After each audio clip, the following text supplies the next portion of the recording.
Chaque année, 50 000 à 80 000 nouveaux cas de cancer en France seraient d'origine professionnelle. Le cancer est même la première cause de décès par le travail en Europe. Mais pourquoi en parle-t-on si peu ? C'est à cette question, et bien d'autres, que nous allons répondre aujourd'hui avec Anne Marchand, chercheuse, sociologue, historienne et autrice du livre « Mourir de son travail aujourd'hui », paru en 2022 aux éditions de l'Atelier.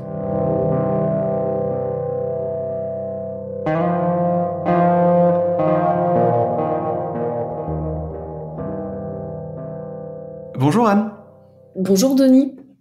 Vous affirmez au sein de votre ouvrage que les chiffres sur les morts au travail sont sous-estimés. Pouvez-vous nous expliquer par qui et pourquoi ces chiffres sont sous-estimés ? Par qui ? Je dirais par l'ensemble de la société. Il y a bien des données sur les AT mortels, les accidents du travail mortels. Elles sont produites chaque année par la branche risque professionnel de l'assurance maladie. Ces accidents de travail mortels étaient 645 en 2021. Mais d'une part, ces données ne tiennent compte que des accidents qui sont effectivement déclarés et reconnus, et encore uniquement pour les salariés du régime général. On n'a pas dans ces données la prise en compte des fonctionnaires, des travailleurs qui relèvent de la mutualité sociale agricole, des marins-pêcheurs par exemple, et encore moins les indépendants, les auto-entrepreneurs, les artisans, et encore moins les salariés détachés.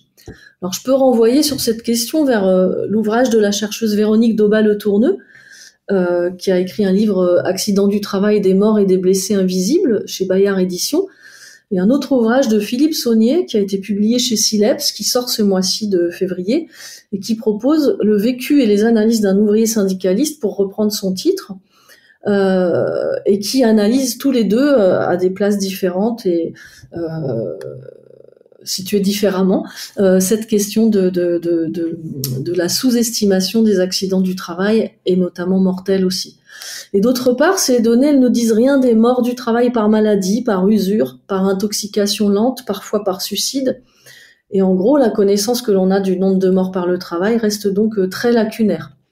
Et je voudrais aussi dire, pour répondre à votre question, que ces données, ces chiffres, ils aseptisent la réalité. Les chiffres ne disent rien des hommes et des femmes concernés, des vies brisées. Et je renvoie ici au formidable travail mené par Mathieu Lépine, qui, à partir des pages de faits divers de la presse régionale, s'efforce de rendre visibles ces morts par accident du travail. Il a un compte Twitter, il a un blog, et à ce titre-là, ce compte Twitter joue un vrai rôle d'interpellation, sous l'angle « vous ne pourrez plus dire que vous ne savez pas », tout en construisant une sorte de mémorial pour ces victimes du travail. J'ai été regarder encore hier, on y retrouve par exemple la mère de Frédéric qui est tuée par le travail à 23 ans et qui nous dit « J'aimerais tellement que la mort de mon enfant ne soit pas qu'un fait divers ».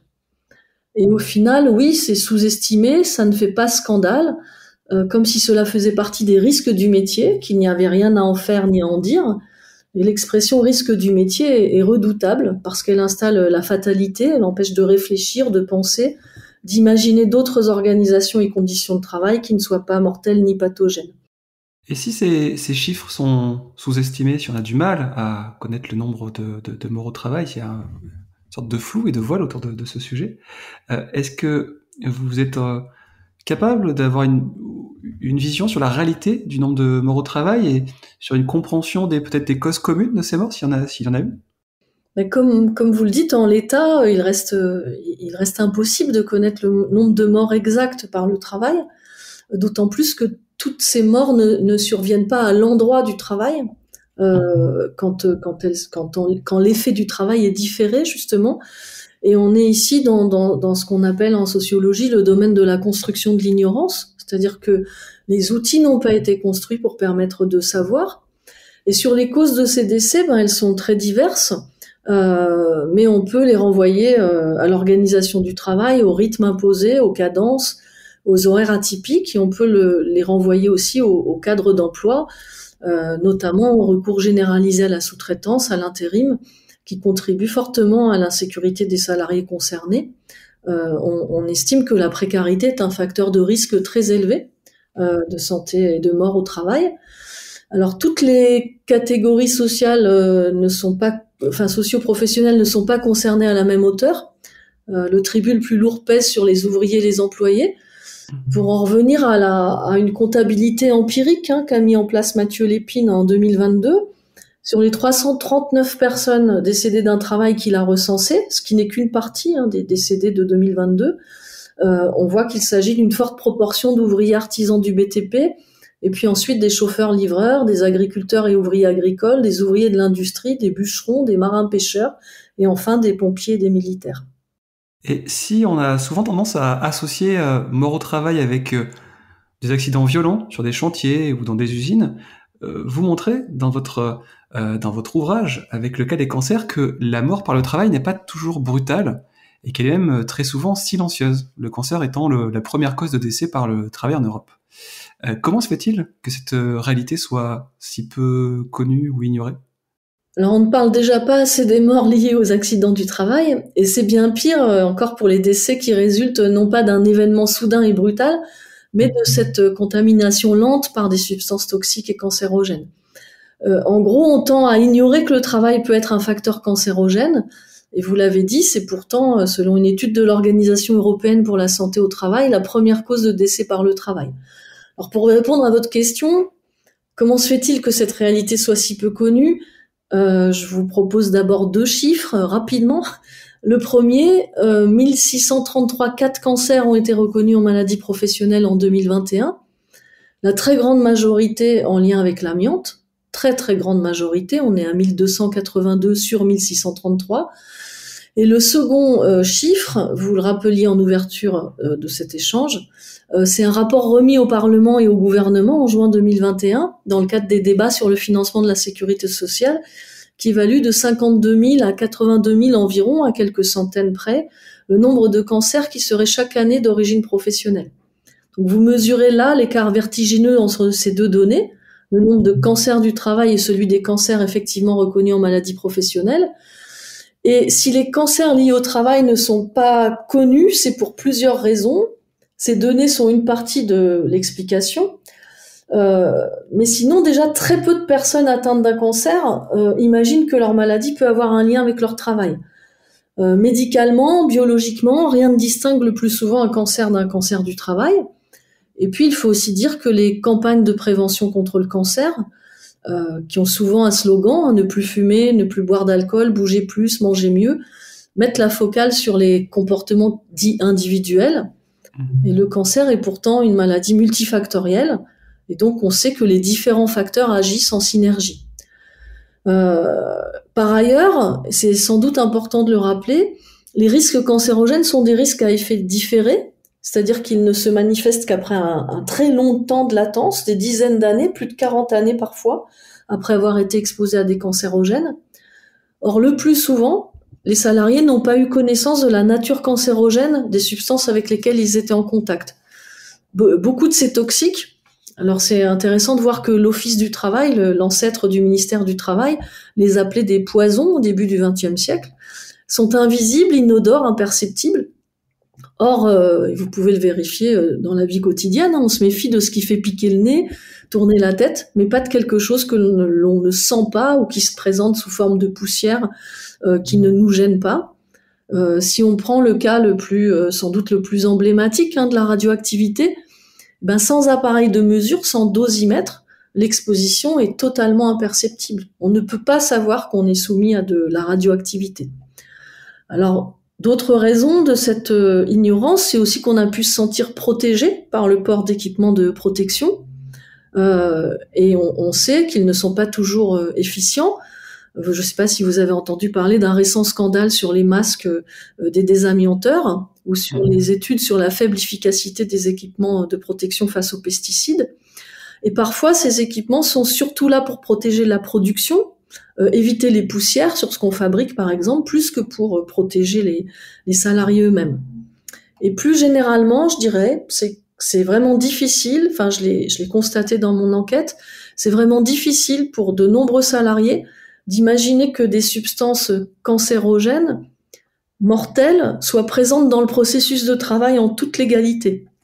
En général, et je l'ai souvent entendu de la part de ces salariés atteints de cancer, mais si c'était vraiment dangereux, on l'aurait interdit. C'est-à-dire qu'il reste quand même un vertige sur le fait que, après coup, quand on est atteint d'un cancer, est-ce que vraiment c'est le travail ? Est-ce que c'est pas un accident finalement ?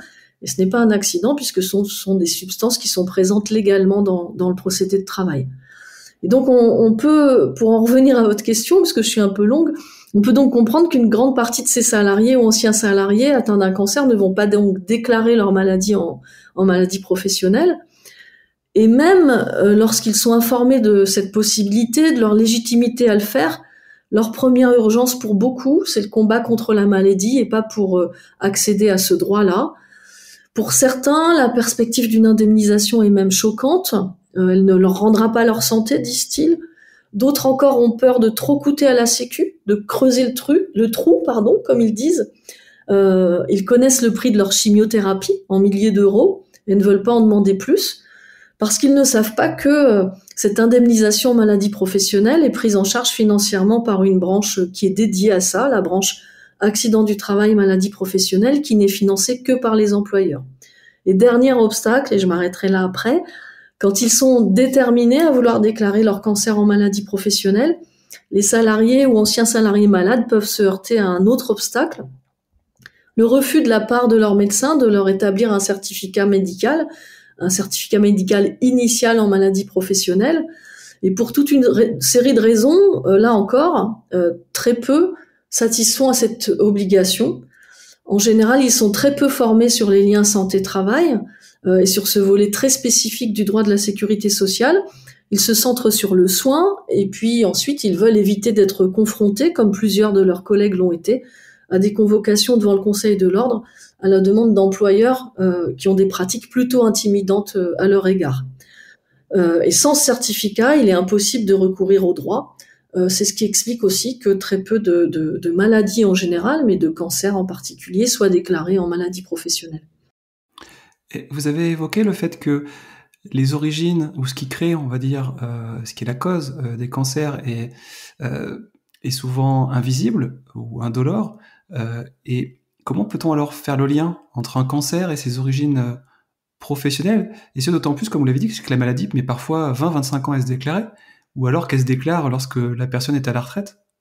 C'est effectivement très difficile.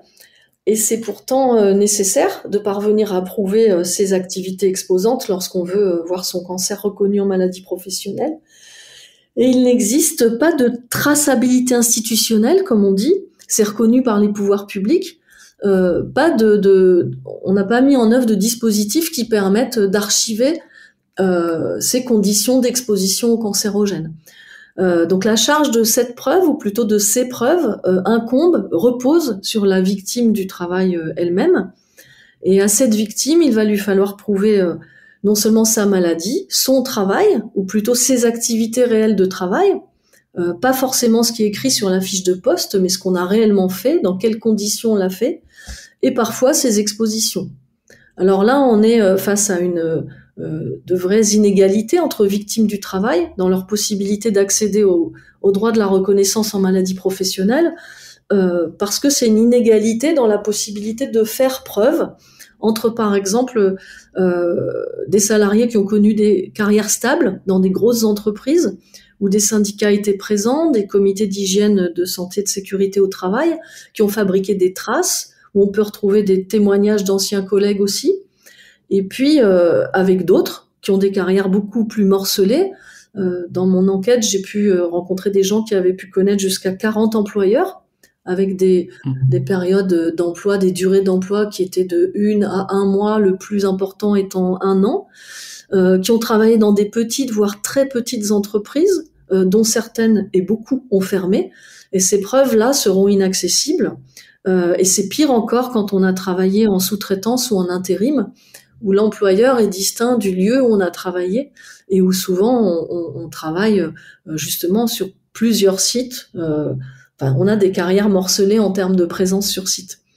Alors c'est dans ce sens-là qu'il y a un fort enjeu de conservation des archives du travail.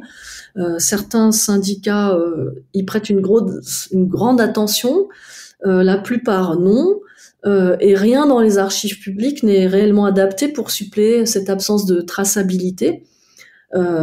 Et souvent, il revient à la victime ou aux associations qui le soutiennent de se transformer en détective à la recherche de tous les indices existants.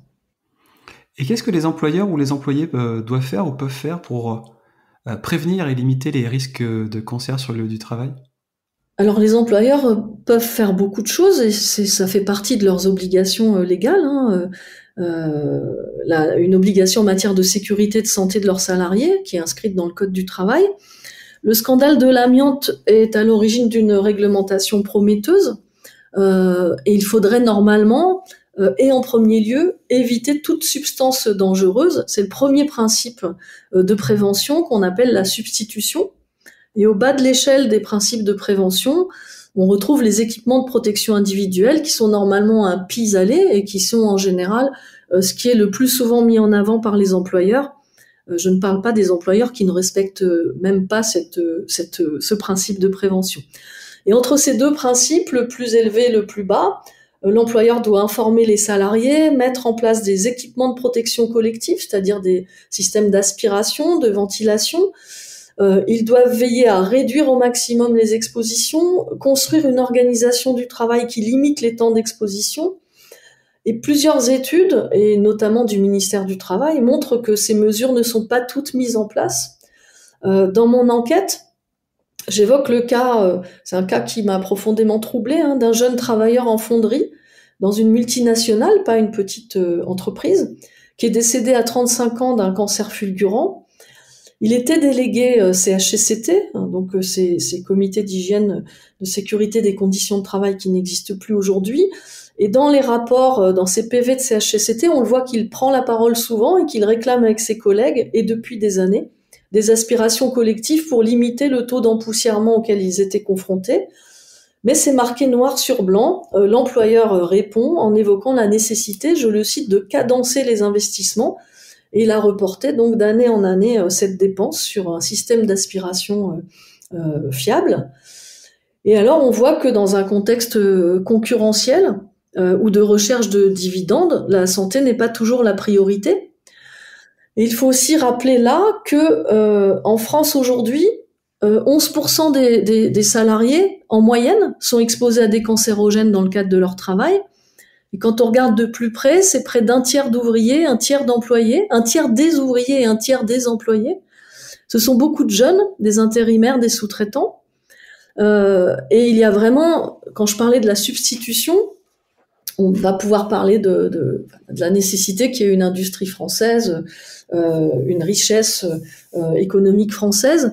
Mais je pense qu'aujourd'hui, plus encore qu'hier, face à la crise écologique, il serait bon de relier un peu tous les bouts et se poser la question du type de production qu'on veut, du type de travail qu'on veut.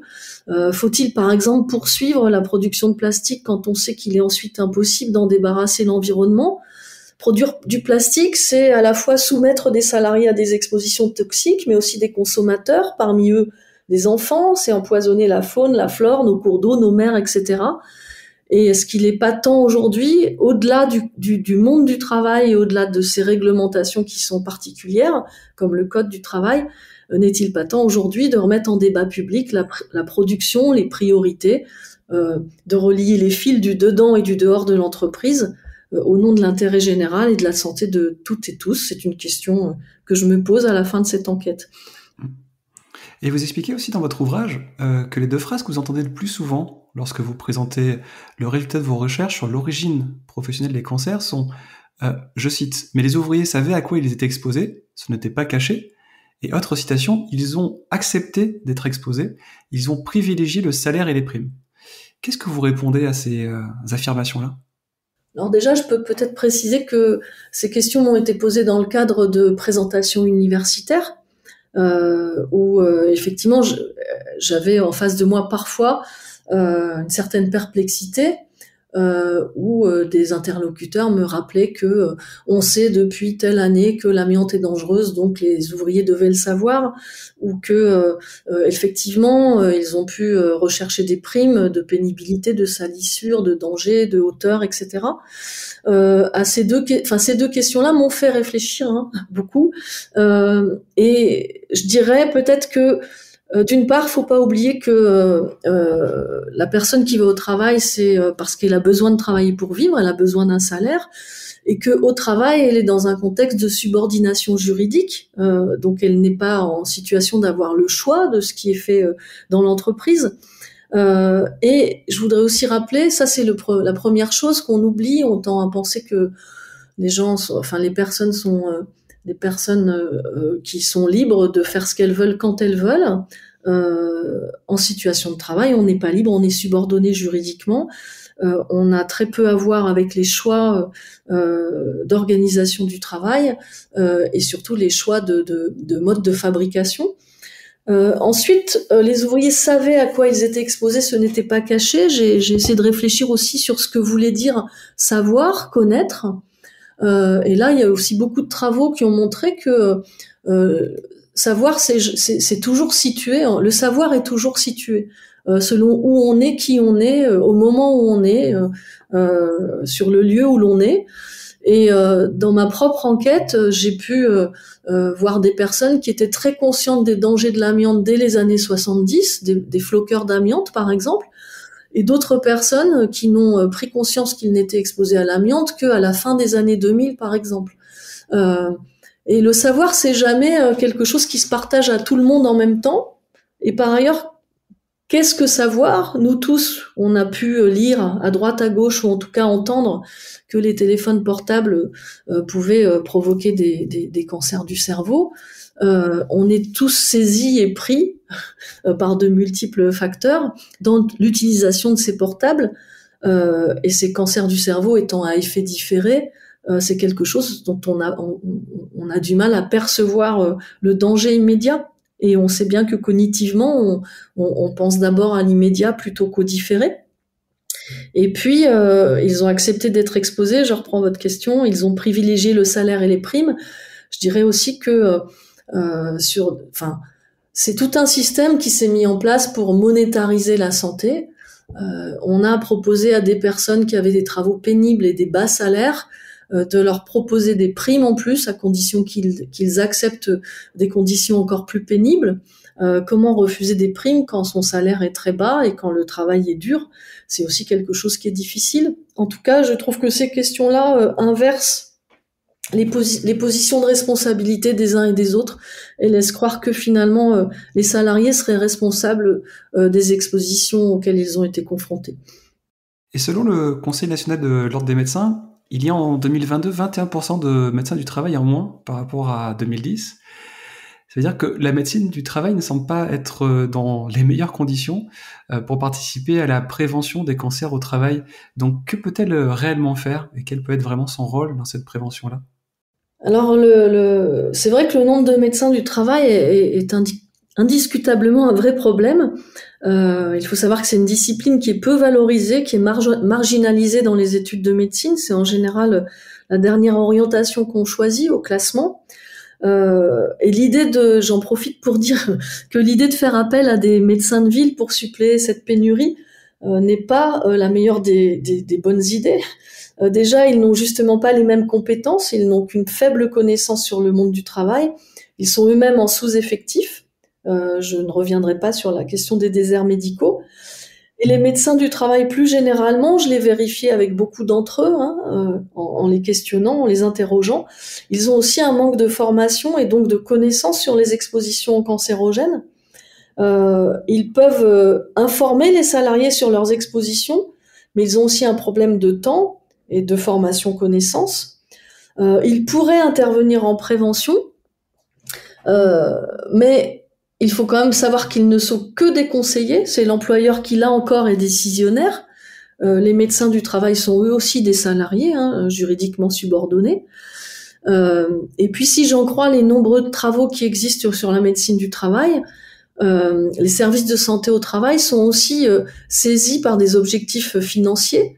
Beaucoup de syndicats de médecins du travail mettent en avant la pression sous laquelle ils sont, du nombre de visites médicales et d'aide à la rédaction des documents obligatoires. Et il n'existe pas de pilotage local, régional, national de la santé au travail qui soit important. J'entends beaucoup avec les nouvelles lois et notamment les débats sur la retraite aussi, beaucoup de débats de médecins du travail qui parlent aussi des nouvelles attributions qui vont les mobiliser sur la fin de carrière des salariés et non pas en prévention primaire. Ils ont eux-mêmes peu d'outils en main. Donc je réponds par la négative assez à votre question.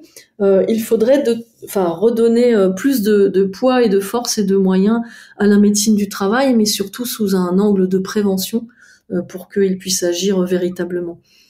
Pour conclure, je souhaiterais citer le maître de conférence Renaud Bécaud qui affirme que c'est dans l'usine que commence la pollution.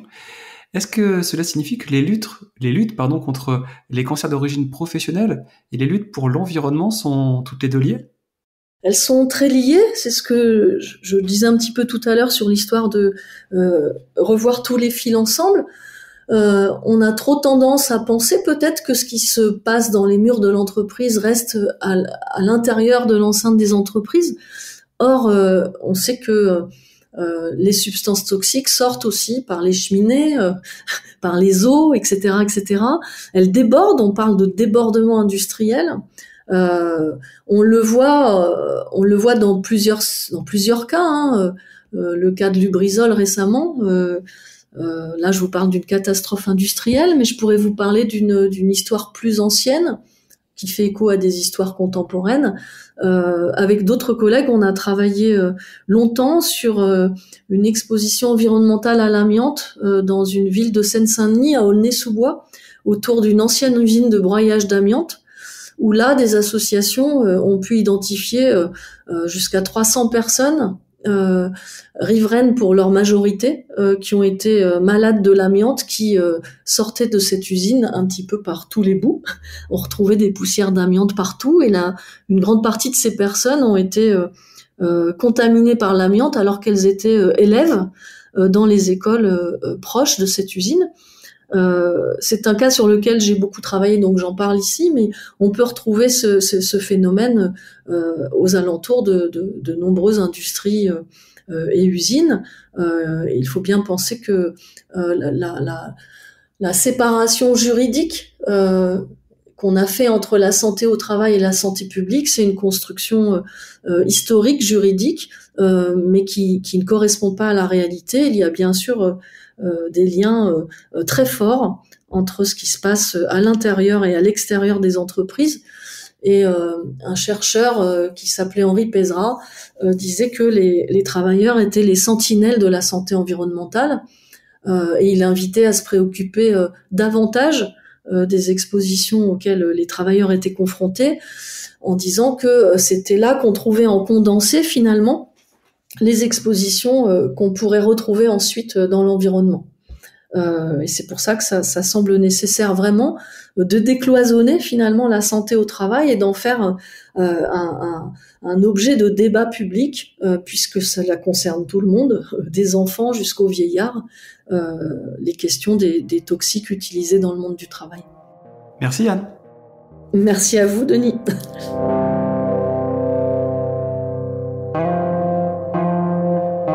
C'est sur ces mots que se termine notre épisode consacré au cancer en France d'origine professionnelle.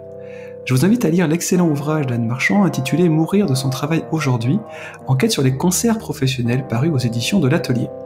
Si vous avez aimé cet épisode, pensez à nous suivre sur Twitter, LinkedIn et Instagram et à vous rendre sur 0,org afin de découvrir nos précédents invités. Merci et à très bientôt.